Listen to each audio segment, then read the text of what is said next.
Отабыз. Кудайга шүгүр, биздин Кыргызстандын мигранттары азыр мамиле Россия билген тарабынан элинен дагы өзгөчө башкача. Эмне үчүн дегенде алар билет, биз Кыргызстан Россиянын эң жакын союздашыбыз. Стратегиялык өнөктөшүбүз. Эң жакын. Биз ошону менен иштеп атабыз. И ошол дагы өз таасирин берет. Мына бизге эле берди да, карасы менен чыгарыш. Бизге эле берди, 2 жолу берди. 130 миң чыкты. 6 миңи башты амнистия болду азыр мына. Бизге бир башка жака берген жок. Бизге мамиле башка, ошондо кармайлы. Анан биз дагы башка мамлекеттердин мыйзамын сактаганга аракет кылалы.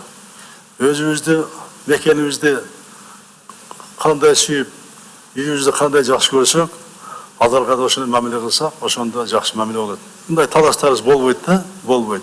Бирок Россияда эң жакшы мына иштеп аткан, жакшы жүргөн, таза жүргөн, мына биздин Кыргызстандан барган жарандар айтышат.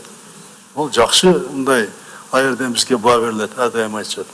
Бул деген нерсе ал жердеги россиялыктар менен биздин жарандардын жакшы мамиледе болуп иштеп атканы. Анан бул маселеге эгерде укук бузулган болсо, аны коргойбуз биз. Айырда биздин элчиликтер бар, консулдар бар, консулдуктар бар. Биздин миграция жерде өкүлдөрү бар. Алар коргойт кайрылса. Мен буну жазып алдым. Буну көзүмө калам карындашымга.